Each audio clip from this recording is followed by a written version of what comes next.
kjo nuk është drejtësi ma, nuk është mas pakti mund ta quajmë drejtësi, kështu që por libri nuk është vetëm si të them vajtim, ka edhe porosi të qarta, ka edhe përpjekje për të treguar se ku gabuam,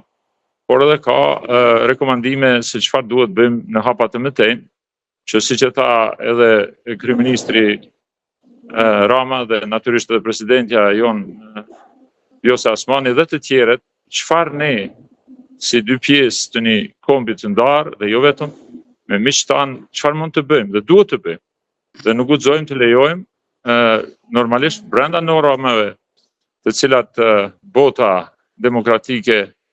duhet të maksimalizoj, që mos të na përmbyset historia, sepse pastaj ne vetë nëse heshtëm dhe nuk veprojmë, jo vetëm flasim, bëhemi siç e kam shkruar, siç e ka thënë Ismail Kadareja i Madhi, bëshim bashkëfajtor me krimin. Kjo përfaqësisht është dhe unë falenderoj të gjithë pjesëmarrësit, posaçërisht në mënyrë të veçantë, falenderoj kryeministrin e Shqipërisë, mikun Edi Rama, të gjithë ata që kanë ardhur nga gjitha vise, Ali Ahmeti, sigurisht pjesën tonë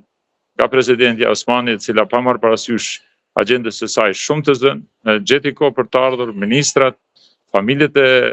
miqve dhe liderëve tanë që janë atje, veteranët e luftës, biznesmen, akademik, të gjithë të pjesëmarrësit, student, familjar, veteranët e luftës tonë të fundit dhe gjithë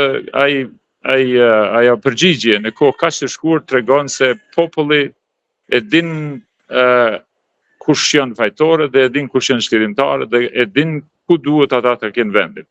Dhe kjo ishte për mua një nga gjërat më të bukura që sot kam përjetuar. Se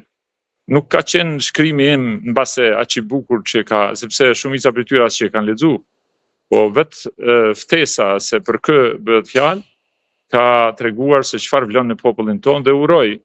që këtë vlim që është ngulfatur në popullin tonë, dim ta përdorim për të mirë dhe jo për ndonjë eventualisht deformim të gjithë motivit dhe kërkesës që ky libër dhe nesër protestat që kanë mund ta devijojnë ose ta keqpërdorin ata që gjithmonë janë përpjekur ta keqpërdorin emocionet tona. Ju theksoni edhe besimin që Zoti e vërteta, por edhe faktin që Amerika u zgjua. Mendoni që tek Shtetet e Bashkuara të Amerikës, administrata Trump do bëjë një lëvizje të tillë që t'i jap fund kësaj apo jo? Unë e kam thënë edhe në fjalimin sot që bota demokratike dhe asnjë fuqi perëndimore nuk lëviz me inercionin e vet. Inercionin neve duhet ta akselerojmë. Momentin ne duhet ta akselerojmë. Kur Kosova nuk do të ishte shiruar, sikur UÇK-ja mos kishin kap pushkë. NATO-ja ka ekzistuar për 50 vjet, Amerika për 300 vjet, Evropa për mijëra vjet, por ne kemi qenë gjithmonë të shtypur. Dhe vetëm kur ne patëm guximin të kapim pushkët, pra ata burra që sot mbahen atje lart dhe heronjtë tonë që tani ma janë në amshim,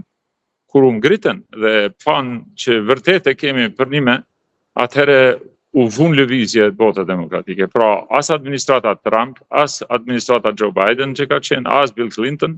as George Bush dhe as kjo Merz, as kancelaria Merkel, as Macron, as një nuk do të lëvizin nëse ne nuk bashkohemi. Nëse ne nuk e kemi sinqerisht, me shpirt, me mençuri, jo me me emocion, por me racionalitet veprimi,